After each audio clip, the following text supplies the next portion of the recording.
Hi everybody, my name is Cindy Krum and I'm the CEO of a company called Mobile Moxie based in Denver, Colorado. We do mobile SEO and ASO consulting and have a mobile SEO and ASO toolset to go with it.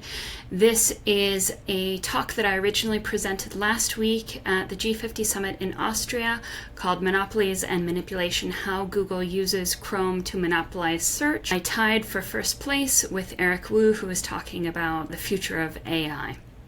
So I'm excited to present it to you today. So let's get into it.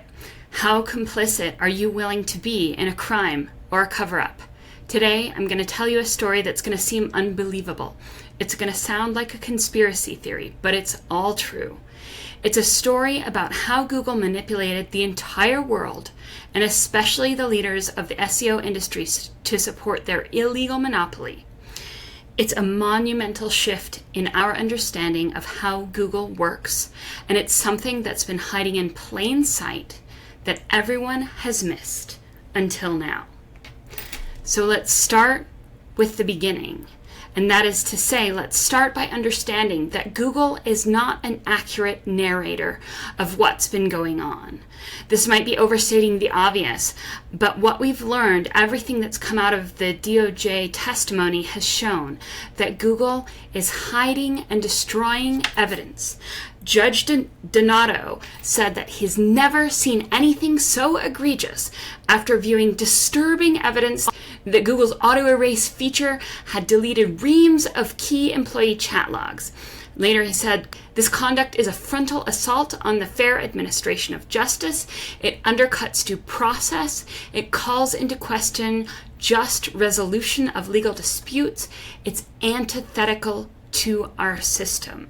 So this can't be understated, that Google has been lying, not just to us, but to judges in the cases that are adjudicating their actions. They have been lying. They have been covering things up.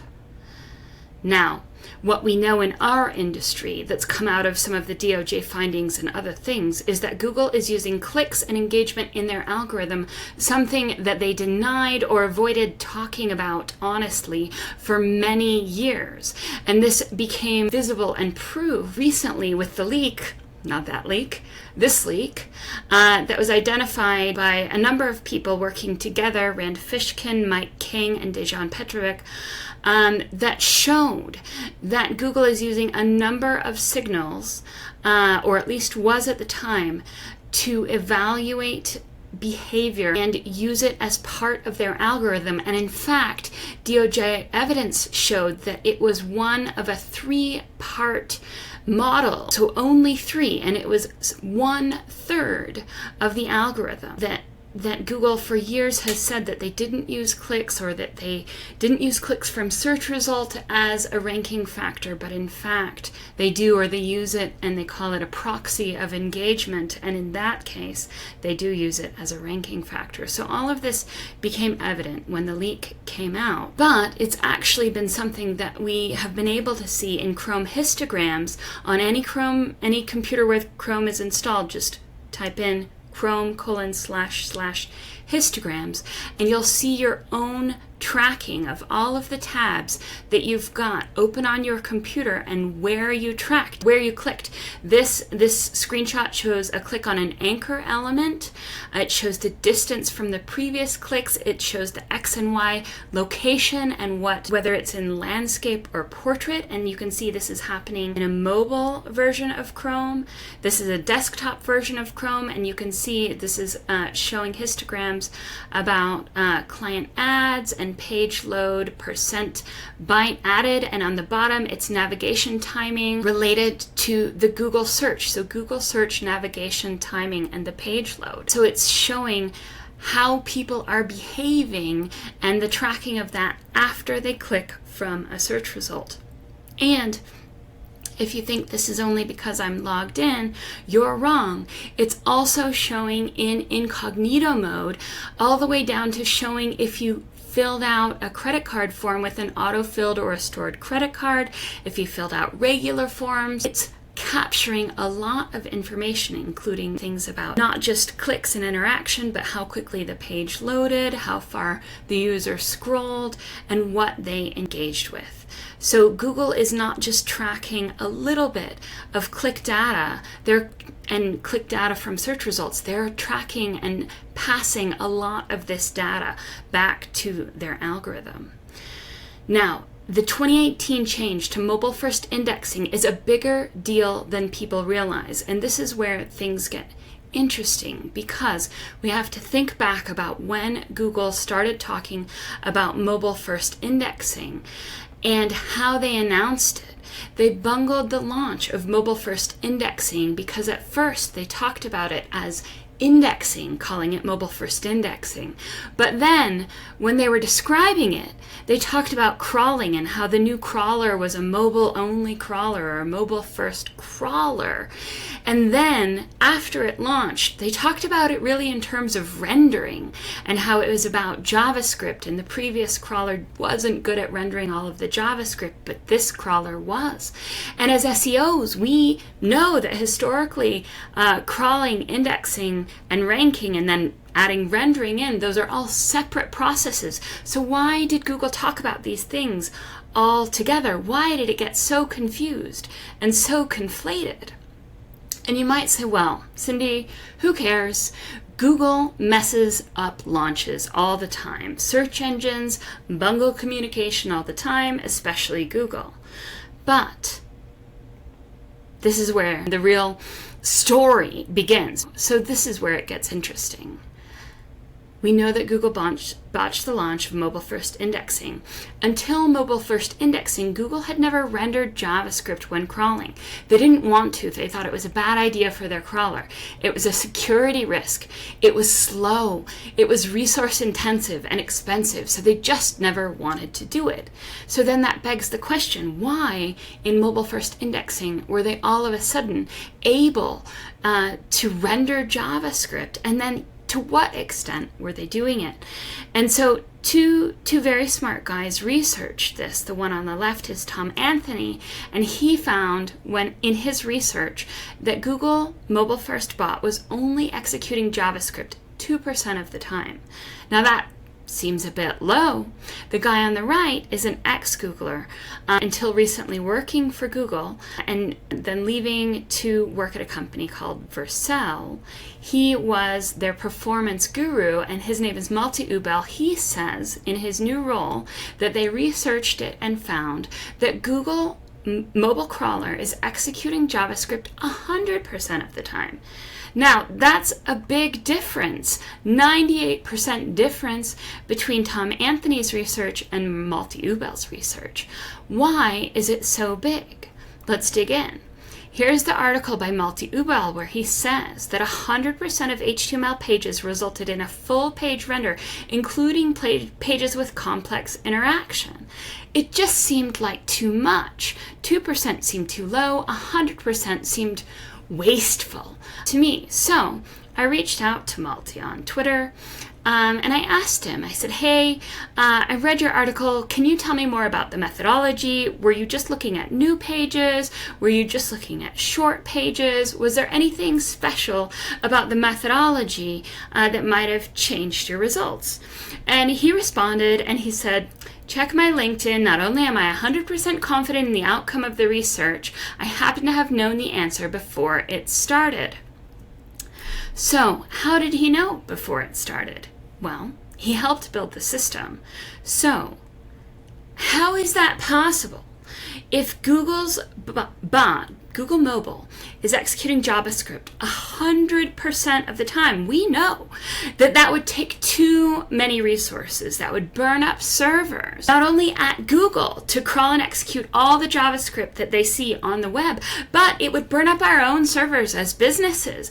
If Google was crawling the entirety of the site or even a majority of the site, all the deep pages every single day, that would be resource intensive enough that businesses would complain and say, hey, you don't need to come this often. You don't need to use our servers to execute that JavaScript or to request and render that JavaScript for you and for you to process it. That is so resource intensive.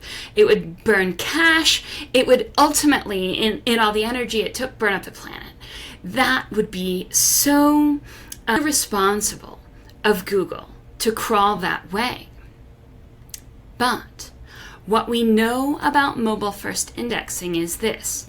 After it launched, Google explained it as a two-phase rendering process where they would crawl an index first with kind of a normal HTML crawler that wasn't really executing much JavaScript in the first wave.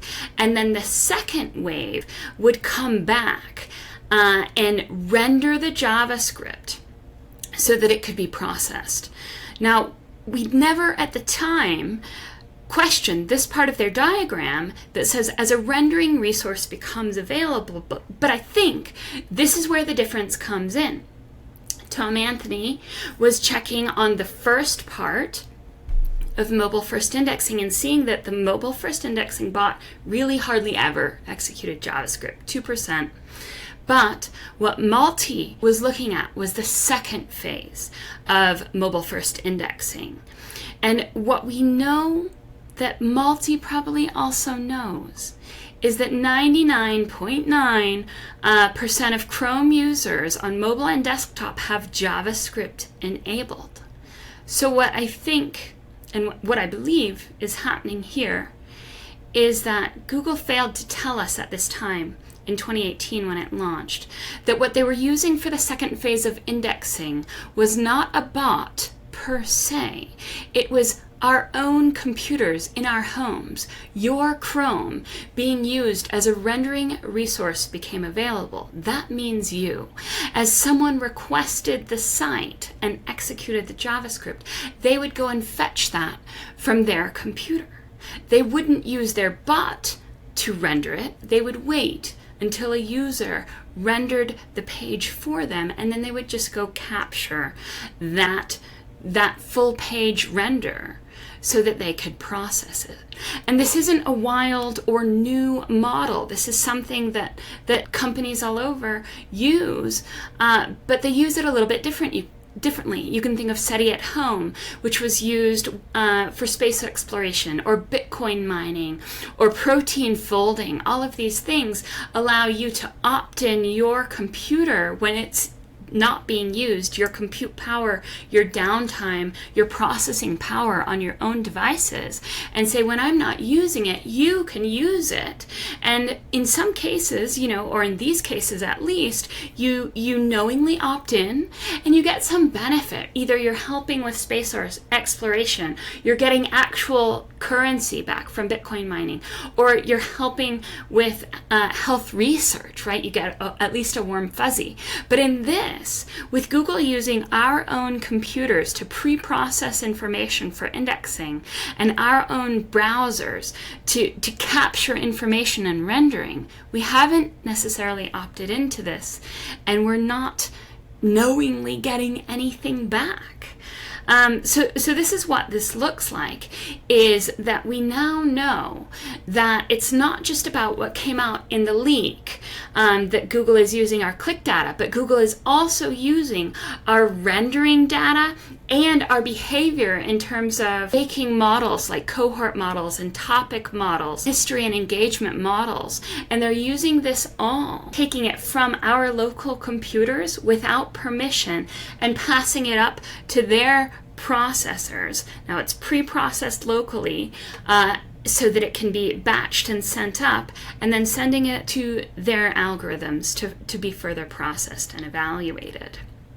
And that's how they're able to get the rankings that they do, but also that's how they're able to understand things like demographic cohorts, journeys, where you shop and make decisions, and understanding and modeling that so that they can use that data in their advertising models, in PMAX, in PPC campaigns. They're using our own behavior to market to us and to train AI that serves ads to do a better job. And so we know that this is going to be successful because Google is the only search engine that has anything close to Chrome's market share. Chrome has 65.18% market share around the world. And so this is what's helping entrench their moat, and it's preventing other potential competitors in the search engine space from ever having enough data to compete. They have the browser, they get the data from there, they turn it around and use it to power their ad models, their search engines, their topic understanding, and their AI. Now we're getting ahead of ourselves. Let's think. Maybe you don't believe me. Maybe you don't believe that mobile first indexing is using Krum data. And Krum rendering. Let's go to Ben Gnomes, who, in an interview with Fast Company by Harry Kraken from 2018, Ben said, where he framed Google's challenge as taking the PageRank algorithm from one machine to a whole bunch of machines, and they weren't very good machines at the time. Now, do you think he was talking about Google technology, saying they weren't very good machines at the time? No, he was talking about our home computers. And this is why, for instance, you may have noticed an uptick in Chrome updates. Chrome now updates, it feels like sometimes twice a week. This is the graph of the number of major updates that Chrome has launched, but this doesn't even include the minor updates within an update, right? Which we know have been increasing to kind of an excessive rate, it seems like sometimes. And these updates, the major updates, do to some degree also sometimes correlate with algorithm updates. And this is happening because Google needs the model that they're using on the computer to capture the data to match what it's using in the cloud to further process the data. This makes so many things make sense. It also explains why after mobile first indexing launched, a bunch of other things launched. We all of a sudden got this thing called Core Web Vitals. We had to have new Search Console, and old Search Console couldn't be updated. We needed a whole new one. Google all of a sudden stopped worrying about cloaking, something that Google used to worry about a lot, where Google actively told SEOs that you can't show the bot one thing and users another. They stopped messaging on that because they weren't worried about it anymore because they were seeing exactly what users were seeing. It also explains why Google changed their understanding of robots text, where it used to be that you had the one robots text file and Google would check it when it began crawling a website, and it would check it that one time and use those rules across the entirety of the crawl. Now that robots text file has become just a suggestion, and Google insists that you have to put your robots instructions on every single page. Why do we think that changed? Because Google isn't crawling the same way they used to, like water flowing through the website based on clicks. It's grabbing pages one thing at a time, rendered from local computers. So let's think about Core Web Vitals. What was the big deal about Core Web Vitals? How did they message this when it came out?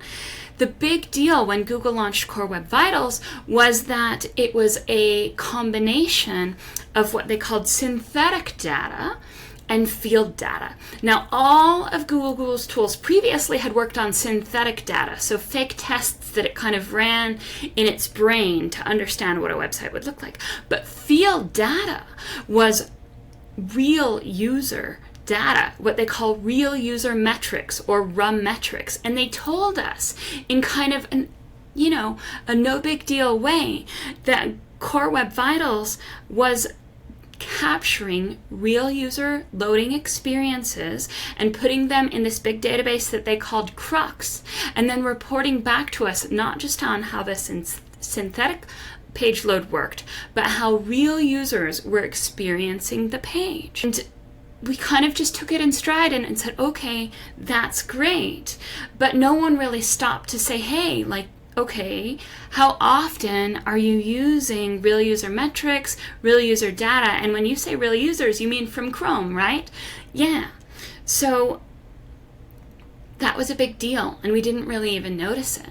But if you look, even in the documentation about Core Web Vitals on web.dev, you can see that they're saying kind of outright that if we don't have enough data, if the response in Core Web Vitals is waiting for input, it's because, in this case, the metric called first input delay, or FID, requires user interaction to be measured. So to that extent, if they don't have any local FID data, they wait until someone has interacted with the page to be able to measure that. And then later, there's a newer Core Web Vital called INP, and in their documentation, they answer the question, well, what if no INP value is reported? And they say, well, the answer is the users maybe haven't clicked or tapped or pressed a key on the keyboard. Maybe the page loaded, but they interacted using gestures or something like that. Or maybe it was just accessed by a bot or a headless browser that wasn't clicking around. So again, here, they're kind of admitting and they're saying, yes, Core Web Vitals and especially FID and INP are measuring not just page load, but interactions of how real users are behaving in Chrome on the page, and they're reporting that back to you. I think that this is important to understand that Google is probably extrapolating more information out of these clicks and probably prioritizing crawling by engagement data. If you have a link on a page and it's never getting any clicks, Google would think, well, why would I even crawl it? Users don't seem to care about it. Users don't want that information, don't need that linked. We probably don't need to crawl it. So this is where it's fundamental shift in how Google is understanding the web. They're allowing user clicks and engagement data to reprioritize what and when they crawl. So wait, maybe there's more, right? What if things get deeper and we need a little bit more tinfoil here? We know that Google is actively changing how they capture and cache data. And they're usually doing a lot of this under the guise of speeding up browsing, in this case, mobile browsing. And this is something that Google started in, you can see the date here, February of 2019. Google started working on something called the back forward cache, or BF cache. This article talks about it eats more RAM. For years we've talked about why Chrome is slow or heavy, why it needs so much processing power. Probably because it's grabbing more data and doing more processing than we realize. And I think that Google may be trying to encourage us to speed up our websites, because the faster we make our websites, the more local processing can be done without a user really noticing the slowdown, right? So they did this thing called BF cache. And the way it's supposed to work is when you click around on a website, then you hit the back button. Google is saying, well, we shouldn't have to reload and reprocess the entirety of that page. We should have a full snapshot of that page. And so that's what they were doing for years. But just recently, Google changed how they do BF caching. And there used to be a way to prevent it called no store HTTP header. And if you had the no store header set, Google couldn't use the BF cache. That was frustrating for Google. So just recently, you can see this is December 2023, Google just started ignoring that header. And even if you said, Google, don't store this, don't BF cache this, Google was like, we're gonna do it anyway. And again, they say that they're doing this to boost performance, but the point of BF caching is to get a fully executed snapshot of the page. Now, what else could Google be doing with that? Well, we know from Google's research papers that are published that they could be doing things like this, getting full annotations that break the page down and describe it, finding questions and answers on a page, getting a summary of the page and see how it's breaking it all into grids. It needs the fully rendered version of the page to get that and to do the summarization, to do all of the cool new things that its AI is trying to do. It needs that full snapshot, right?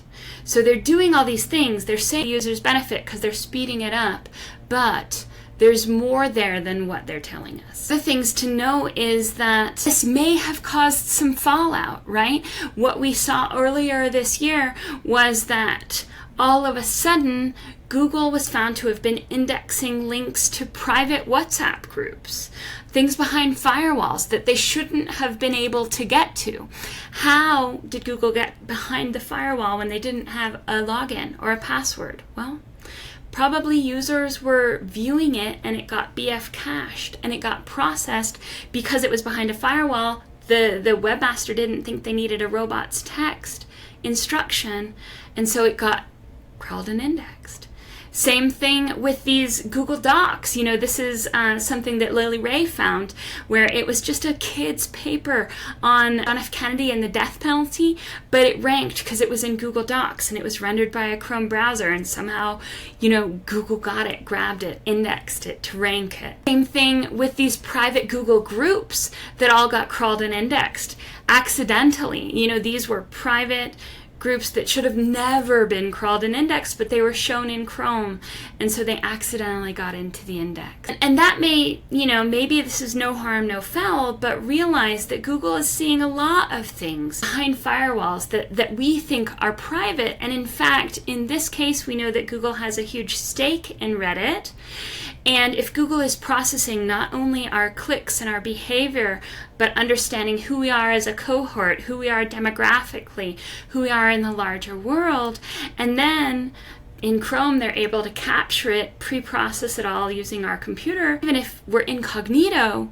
but then we get marketing from Reddit that says, it's okay to overshare. Keep your overshare on Reddit. Tell us all your secrets. We'll keep your name private for you. Like, you can do it under a username that's not publicly associated with you. The problem is that it's still associated with you and your behavior in Chrome. Google can tie it all back together. So this, in that light, seems especially nefarious. But it doesn't stop there. Lucas Castanado came out on Twitter and said that Google Chrome gives all .google.com sites full access to system tabs, CPU usage, GPU usage, and memory usage. It also gives access to detailed processor information and provides logging back channel. This API is not exposed to other sites, only to google.com sites. So this is another leak that the SEO community didn't hear so much about. This is what it looks like in the Chromium code. And you can see the code all right there, that it's grabbing all the tabs, all the local processing usage. And what it's described as is something to help manage processing power for Google Meet. So anywhere where Google Meet might be used, Google wants to manage how much processing power is, presumably so that it can help manage video quality on the fly. Now that's a reasonable thing for Google to want to do. The problem is that we know that we sign off on them using that data, all the data that they capture from us, in any way they want. So they may, just because they have a good excuse to do it, doesn't mean they stop doing things with it once they're done doing that. This is just the opening excuse.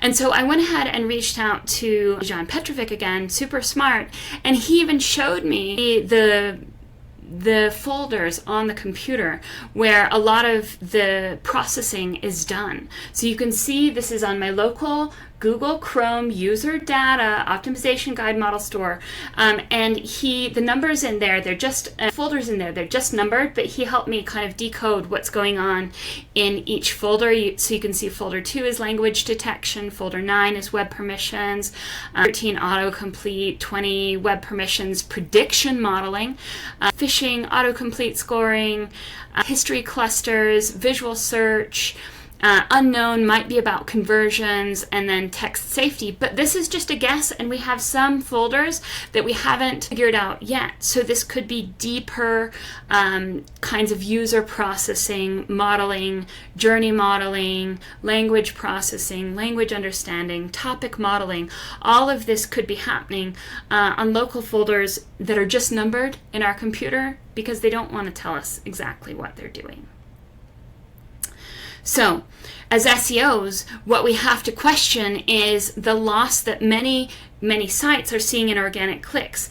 I believe it's not an accident because we know, based on Google's own documentation and their permission documents that we have to agree to, that say Google is using this data across all of its services, and it reminds us in changes to the T's and C's that when you link different accounts, that the data is shared across all: YouTube ad services, Google Maps, Search, Chrome, Google Play, Google Shopping.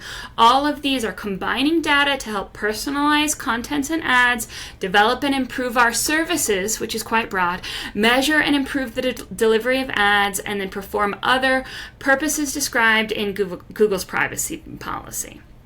So they updated these T's and C's right after laws in the EU changed to require consent about data sharing. The other thing that you need to know is that laws in the EU prevent browsers from being gatekeepers of specific kinds of data.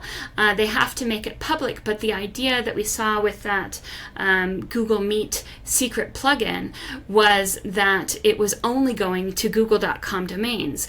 And what you need to know is that that leak, let me go back to that for a second, this leak was a plugin that came with all versions of Chrome, including things that ran on Chromium like Brave and Internet Explorer, but it was never shown in the extensions menu. It was a secret extension that was hidden that you couldn't opt out of. Now, Brave has updated and made it something that you can opt out of, but it's still in there by default, capturing all that data.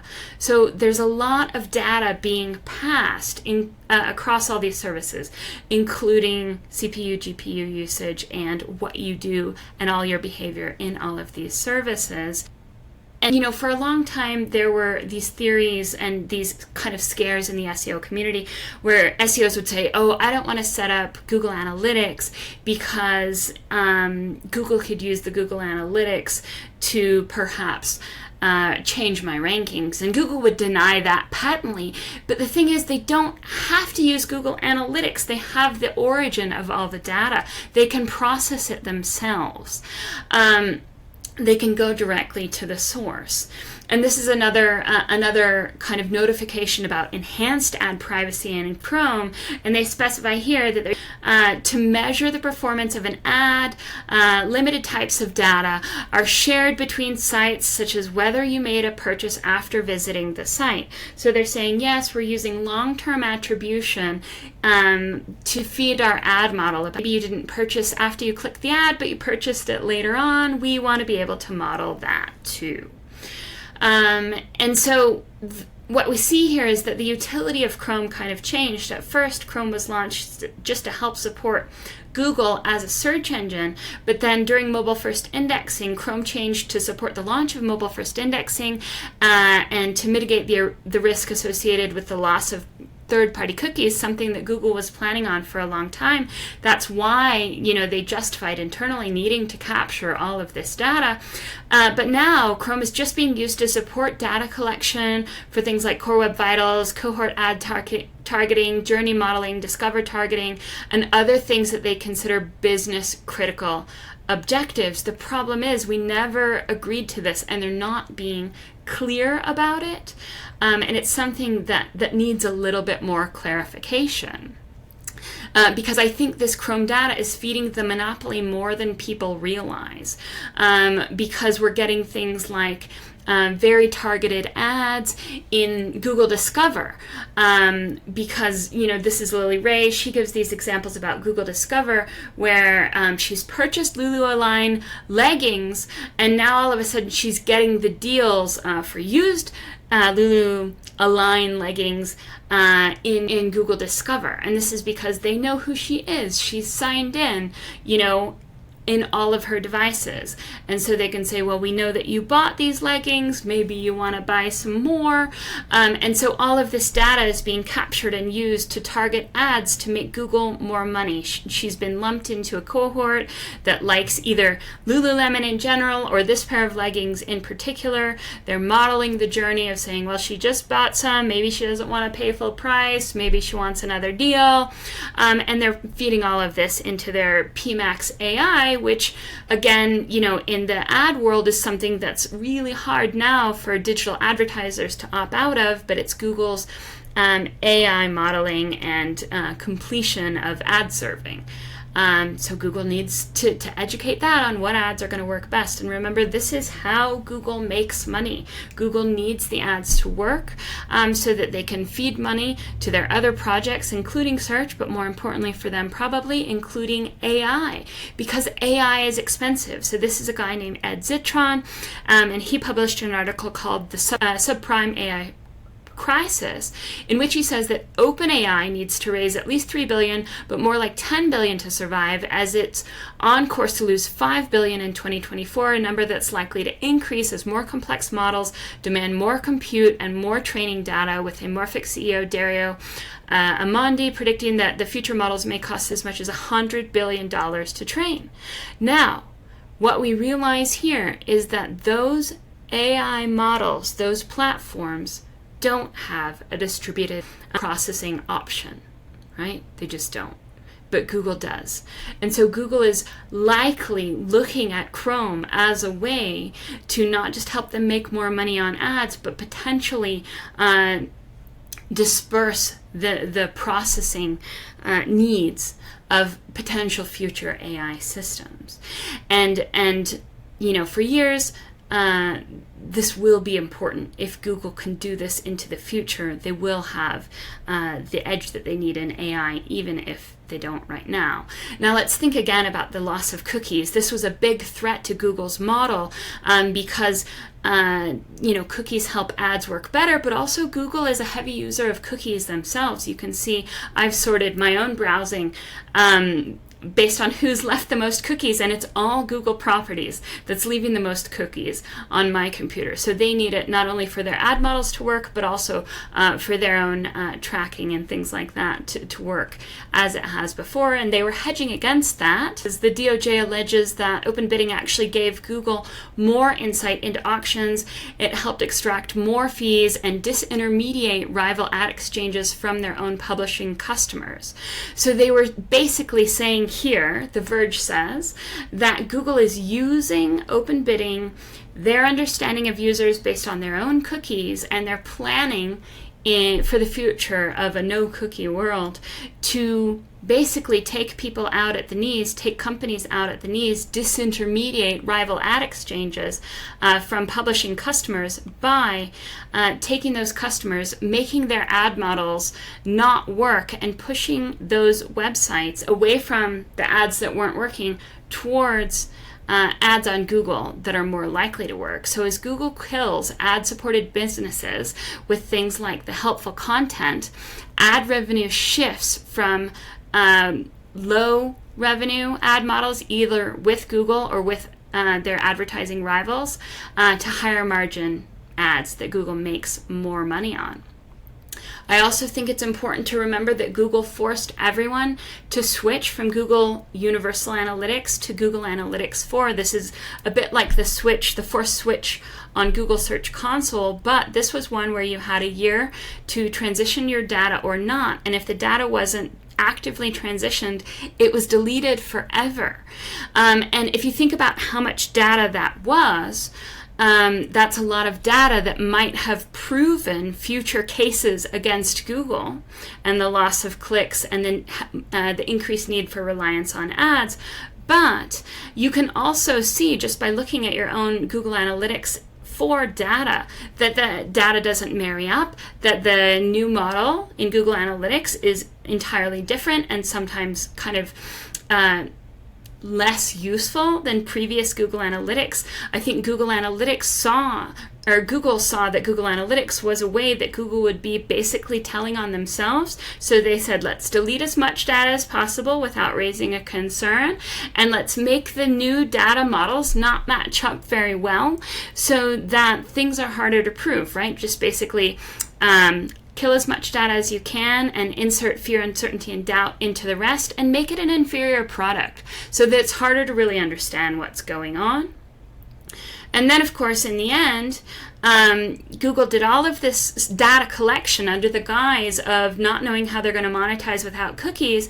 But after the DOJ findings, Google knew that they were going to be under increased scrutiny with all of their privacy violating behavior. And so Google broke their promise and said, you know what, we've talked for years about getting rid of third-party cookies. We're just not going to do it. And I think they decided that they weren't going to do it because people were going to be more okay with cookies than they would be if they found out about the heavy and invasive tracking that's happening in Chrome right now already. So let's wrap it up. What I want you to remember is that I have a good history of predicting what's happening with Google and what's important. I was the first one to start talking about mobile SEO. I was the first one to start talking about progressive web apps, the first one to talk about entity first indexing when mobile first indexing launched. That's the topic understanding. I was the first one to talk about Fraggles, something Google now calls passages, where Google was breaking up pages into smaller chunks of pages. I was the first one to talk about Google's MUM journeys, which is their understanding of cross-utility, cross-model behavior in a purchase process. And then last year I was the first one to warn against risky behavior related to potential things like penalties that came out right at that same time in the helpful content update, right? I was saying, be careful, there's going to be fallout, and there in fact was. So here's what's going on. We need to stop believing everything Google is saying and taking their excuses when they explain some kind of data and assuming that that's all they're doing with the data. We need to stop carrying Google's water. We need to stop being Google apologists. We need to look at the evidence that's right in front of our faces, because things aren't as they seem.